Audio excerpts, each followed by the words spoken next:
루카가 전한 거룩한 복음입니다. 주님 영광 받으소서.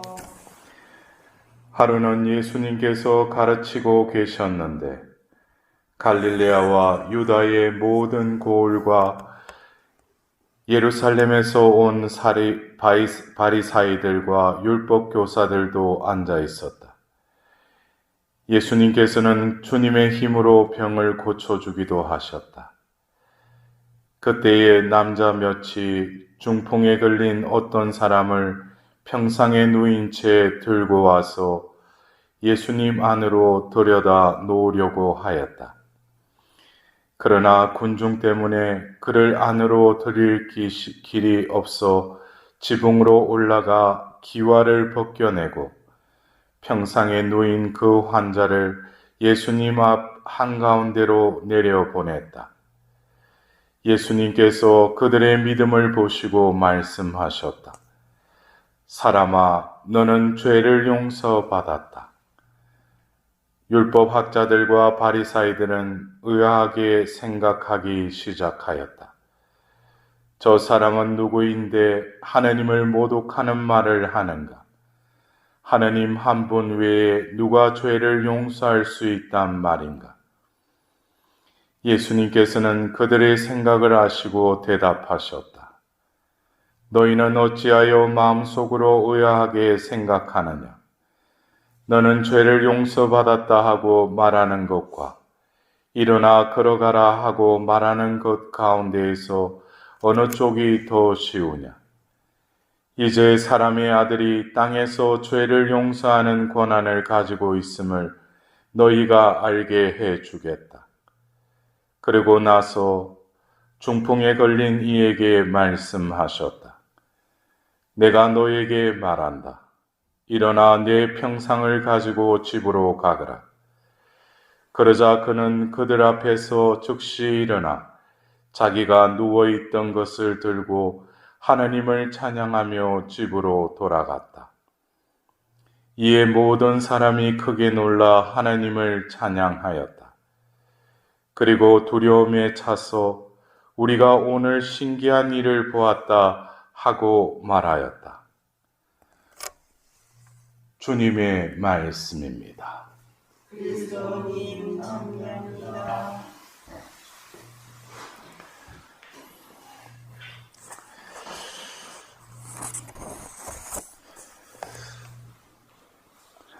우리가 오늘 들었던 이사야서의 말씀, 또 하답송, 할렐루야, 그리고 복음의 말씀을 우리는 지금 지내고 있는 이 대림 시기에 빛 아래에서 이 말씀을 들여다봐야 할 것입니다. 자칫 자신이 알고 있는 또 그 전에 묵상하고 또 어떤 강론이나 강의를 통해서 알게 된 어떤 말씀을 어떤 고정적인 틀 속에서만 그 말씀을 접한다면 그 말씀에는 무궁무진한 어떤 생명과 더불어서 지금 이 자리에서 이루어지는 그 적식성의 그 하나님 말씀을 또 생동감 있게 받아들이지 못할 것입니다. 오늘 우리는 이 복음의 이 텍스트를 이렇게 접하면서 지금 우리는 대림 시기를 지내고 있지 않습니까? 이 대림 시기에 왜 교회가 이 텍스트를 또 우리에게 오늘 영원한 생명의 말씀의 만나로 우리에게 또 내려주시는가? 이 말씀을 여러분들은 또 이렇게들 알고 계실 겁니다. 좀 특이한 점은 어떤 병자가 예수님께로 직접 나아간 게 아니죠. 내 친구가 그를 들것에 또 들고 또 그리고 지붕 위로 올라가서 기와를 벗겨내고 평상에 누인 환자를 예수님 앞 한가운데로 내려보냅니다. 여기서 보면은 참 그 중풍병자는 어쩌면 살았어도 어떤 그런 친구들을 보았을 때 잘 살았던 것 같아요. 나름대로 우리가 친구를 보면은 그 사람의 어떤 삶을 또 알 수 있지 않습니까? 그래서 예수님께서도 그들의 믿음을 보셨다고 그랬어요. 그들의 믿음. 그래서 어쩌면 우리가 믿음의 공동체에서 우리 한 사람 한 사람이 진정으로 믿음은 눈으로 볼 수는 없지만 믿음이 있는 이들이 모여서 기도할 때는 오늘 이 중풍병자가 치유를 받듯이 어떤 기적을 또 이룰 수 있다는 것이죠. 그래서 중요한 것은 우리가 어떤 때는 하나님께서 나를 치유해 주시지 않을까 해서 어떤 자신의 병이나 이런 걸 가지고 하나님께 나아갈 때, 예수님께 나아갈 때 결국 내 병이 낫는 것도 중요하지만 하나님이 보시는 것은 믿음을 보신다는 거예요. 그분과의 그 관계. 그래서 하나님의 은총이 베풀어지려면은 어디를 통로가 있어야 되겠죠. 그 통로를 통해서 하나님의 은총이 또 전달되지 않겠어요? 그래서 이 믿음이라는 것은 하나님의 은총의 통로라고 볼 수 있습니다.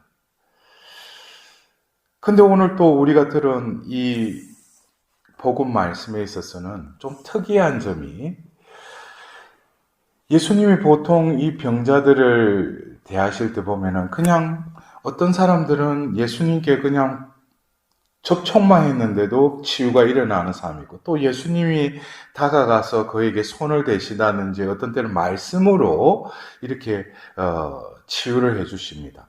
근데 오늘은 어떤 그 사람이 그 평상에 누워있는 그 중풍병의 그 병에 예수님이 관심을 가지시는 게 아니죠. 그러시면서 예수님께서 뭐라고 하셔요? 사람아, 너는 죄를 용서받았다. 어떻게 보면은 이 친구들과 그 평상에 누워있는 이 사람은 하나님께 예수님께 무엇을 바라겠어요? 친구들도 이 친구가 좀 낫게 해달라고, 또 장본인인 그 평상에 누워있는 사람 뭐예요? 주님, 저를 좀 낫게 해주십시오. 근데 예수님이 됐던 그 평상에 누워있는 사람을 보면서 너는 죄를 용서받았다라고 말씀하셔요. 여러분들, 어쩌면 우리가 이 하나님의 자비 경당에서 우리가 미사를 봉헌하고 있습니다. 저도 만일에 하나님의 자비를 몰랐다면, 하나님의 자비를 깨닫지 못했다면 내 삶이 어땠을까? 제가 우리 교회 안에서도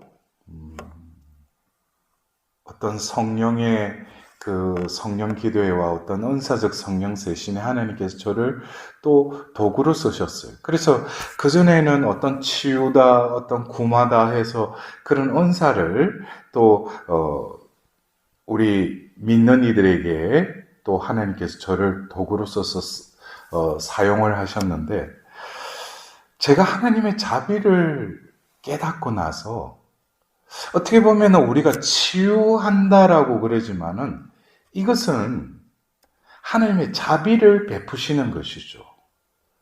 여러분들 그래요. 우리가 하나님의 자비라는 것은 우리가 니코데모에게 그 예수님이 요한복음 3장 16절에 그렇게 말씀하시죠. 하나님 아버지께서 이 세상을 극진히 사랑하시어 외아들을 보내셨다고 그래요. 하나님은 이 세상을 사랑하셔서 당신의 아들을 보내셨다는 거예요.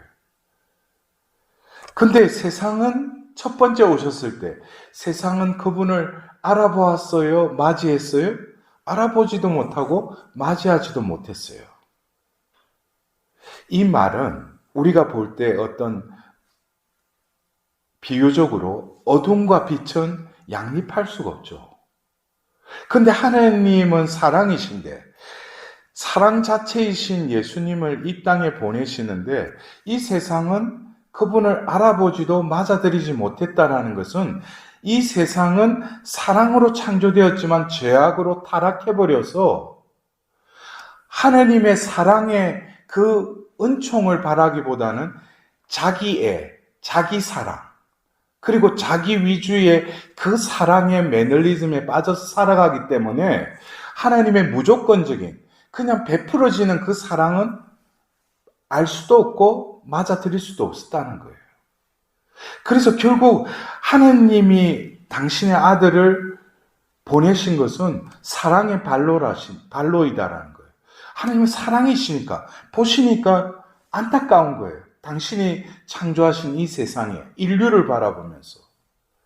그래서 그것이 하나님의 그 동기라면 결국 예수님이 오셔서 하나님의 사랑을 드러내시는데 그들이 그 하나님의 사랑을 받아들이려고 하지도 않고 하나님의 사랑을 베풀어도 그들은 받아들일 수 없는 그런 상황에 놓여지게 된 거예요. 그래서 거기에서 하나님은 사랑이시며 또한 당신의 위대한 속성인 뭐를 베푸십니까? 자비를 베푸시는 거예요. 여러분들 그래요. 우리가 단어로 보면은 하나님은 사랑이시다, 하나님은 자비하시다 그러는데 제가 어떻게 보면은 수없이 어느 곳에 가서 강의도 하고 뭐 어디 출연을 해서 강의를 하면서 제가 우리 신자들에게 물어봐요. 하나님은 사랑이십니까? 그러면 예 그래요. 그러면 하나님은 자비하십니까? 그러면 예 그래요. 근데 사랑하고 자비, 어떤 때 하나님 사랑을 받았다고 그러고 어떤 때 하나님 자비를 입었다고. 아니 분명히 다른 단어를 쓰는데 어떤 때는 하나님 사랑을 내가 느꼈다 그러고 어떤 때는 내가 하나님 자비를 입었다 그러고 어떤 때 그런 말을 썼냐 그러면 그냥 말을 잘 못해요. 여러분들은 어떠셔요? 하나님 사랑이시죠. 하나님의 사랑을 받아야 돼요. 왜? 우리 존재 자체가 사랑의 존재이기 때문에. 그러나 우리가 하나님의 사랑답게 살아갈 수가 없죠. 왜? 죄에 물들였기 때문에. 그래서 우리는 다시금 우리의 존재됨이 회복되기 위해서 하나님께서는 당신의 또 다른 속성을 우리에게 베푸시는데 그게 하나님의 자비라는 거예요. 여러분들 그래요? 사랑이 선과 연결되어 있다면 하나님의 자비는 악과 연결이 되어 있어요. 그래서 인간이 창조되기 전에도 이 세상은 어땠다 했습니까? 어두웠다. 그리고 그 형체를 갖추지 않았다고 그 창세기 1장 2절에 나오죠. 거기에 빛이 생기라 하면서 창조가 시작되죠. 그러면서 질서가 잡히면서 그 무질서가 하나님의 뜻에 이제 정형화됩니다. 이것이 바로 하나님의 자비예요. 그리고 인간을 창조할 때 강물질인 그 먼지를 빚어서 거기에 숨을 불어넣어서 인간을 창조하신 것, 이것도 하나님의 자비예요. 그래서 이 하나님의 창조는 바로 하나님은 사랑 자체이시지만 당신을 계시하기 위해서 또 드러내신 것이 하나님의 자비라는 거예요. 그리고 본격적으로 하나님의 자비가 베풀어질 수밖에 없는 상황이 또 일어나죠. 그것이 바로 원죄라는 거예요. 죄가 유입이 됨으로써 인간은 선을 향하기보다는 악의 유혹에 빠져서 또 죄의 구렁텅이에 빠져서 허우적거렸다는 거예요. 그때 하나님께서 베푸시는 것이 결국 하나님이 드러나시는 속성이 바로 하나님의 자비라는 거예요. 그래서 자비는 바로 그 죄의 구렁텅이에 빠져있는 영혼을 다시금 건지시려고 하시는 하나님의 속성이 바로 하나님의 자비라는 거예요.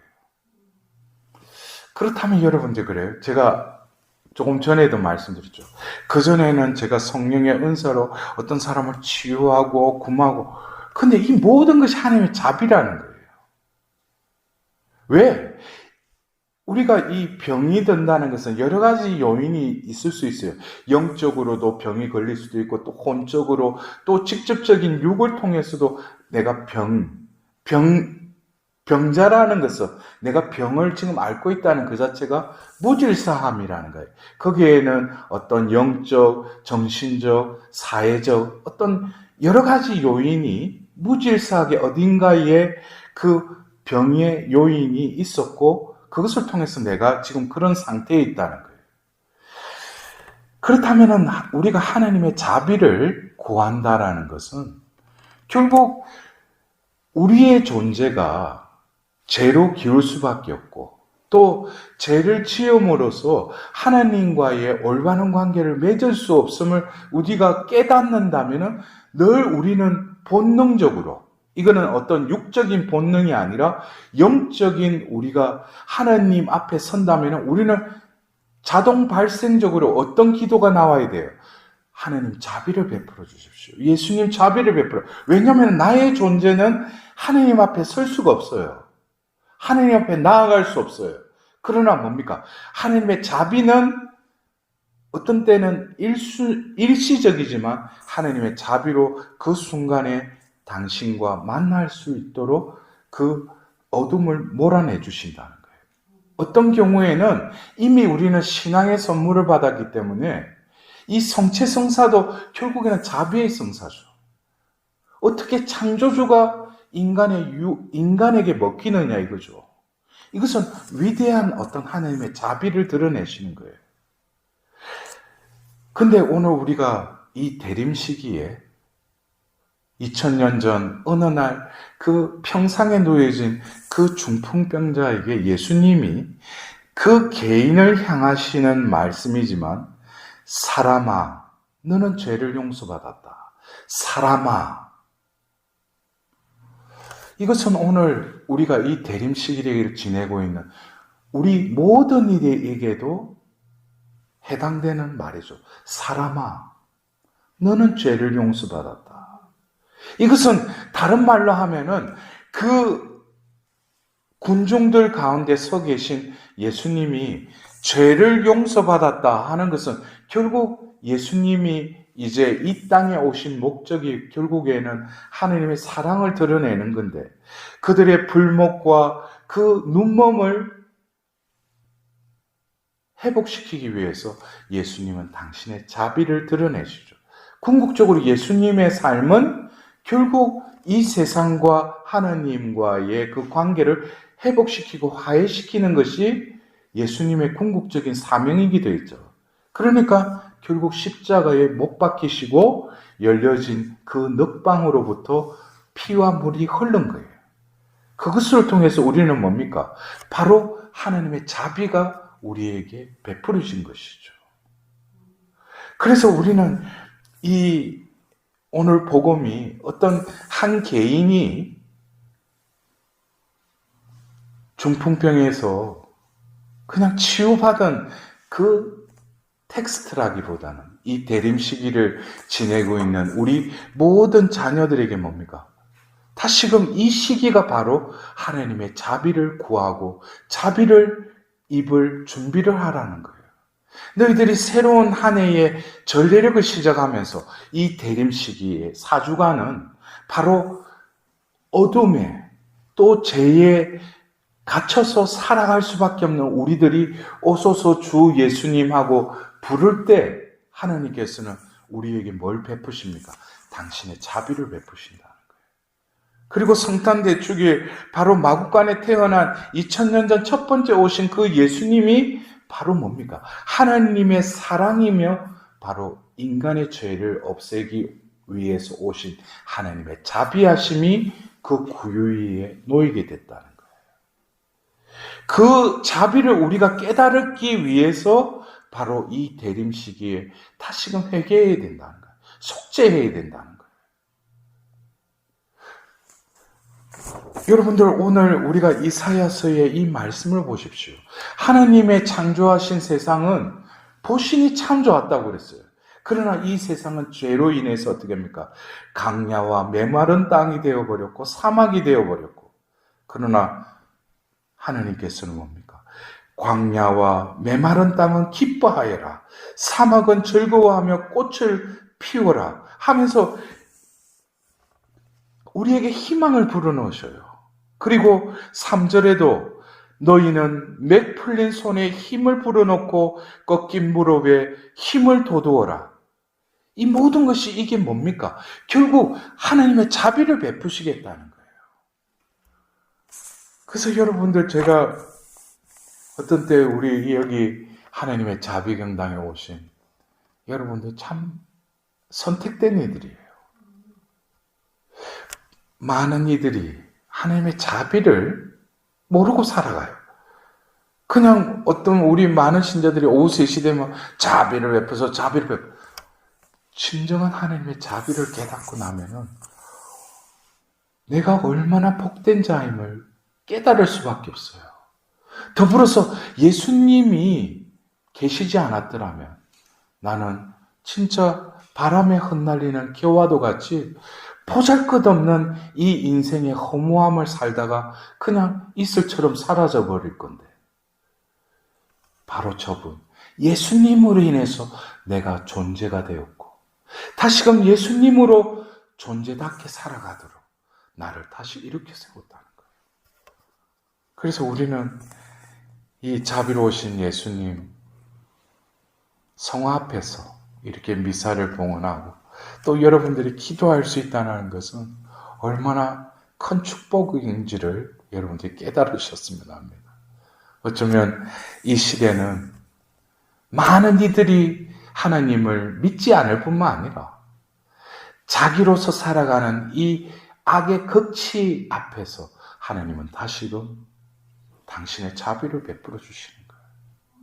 어둠을 뚫고 오시는 그 빛자체이신 그분을 우리는 이 대림 시기에 기필코 알아보고 맞이할 수 있도록 우리가 할 수 있는 유일한 기도는 주님 자비를 베풀어 주십시오. 그럴 때 예수님께서는 바로 평상에 누워있는 그를 또 어떻게 하십니까? 일어나 내 평상을 가지고 집으로 가거라 그랬어요. 이것은 우리가 가야 할 곳은 예수님 곁에 머무르기도 하여야 하지만 자비를 입고 우리가 머물고 있는 삶의 자리로 파견되어 나가서 그곳에서 다시금 뭡니까? 자비를 전해야 된다는 거예요. 내가 자비를 입고 진정으로 그 자비가 내 안에 살아계시다면은 여러분들 역시 빠짐없이 마르코 복음 16장에 그 복음을 전할 때 뱀을 쥐어도 물리지 않고 독을 마셔도 죽지 않고 병든 사람들한테 손을 얹을 때 치유가 일어날 것이라는 거예요. 그것이 왜 그래? 내가 무슨 은사를 받았기 때문이 아니라 바로 내 안에 자비 자체이신 예수님이 몸소 나를 통하여 그 어둠을, 그 병을 몰아내 주신다는 거예요. 그래서 우리는 오늘 이 중풍병자의, 여러분들 중풍이 왜 걸리는지 여러 가지 요인이 있지만 이 몸에 이 혈이, 이 피순환이 제대로 안 해. 어디에 막혀서 터져버리는 거예요. 예? 그래서 우리가 신앙생활을 하면서도 어딘가에 막혀 있으면 자기가 아무리 기도를 해도 자기 딴에는 신앙생활을 좀 기쁘게 하고 싶은데 어떤 때는 기뻤다가 또 사라져버리고 짜증과 마음의 공허함만 있어요. 이것은 어떤 영적인 이것이 흐르지 않기 때문이에요. 그래서 우리는 모든 이들이 깨어서 우리가 살아가지 않는다면 또 어딘가가 막혀버리는 거죠. 그럴 때 우리가 빨리 고해소로 가서 고해성사를 벗고 다시금 그 뚫린 그걸 통해서 하나님과 끊임없이 그 살아있는 관계를 회복할 때 하나님께서는 늘 나를 영육간의 건강을 또 보존해 주시고 회복시켜 주실 겁니다. 오늘도 그 자비를 입은 그가 누워있던 것을 들고 하나님을 찬양하며 집으로 돌아가고 또 주위에서도 바로 모든 사람들이 크게 놀라 하나님을 찬양하였다고 그랬어요. 바로 그 병든 그 사람으로 인해서 하나님은 당신을 드러내신 거죠. 당신이 어떤 분이시라는 것을 당신이 바로 자비 자체이신 분이라는 거예요. 오늘도 우리 가운데 계시며 이 대림 시기를 통하여 우리에게 자비를 베풀어 주시는 그 하나님을 만나는 하루가 될 수 있도록 또한 우리들도 하나님의 자비를 구해야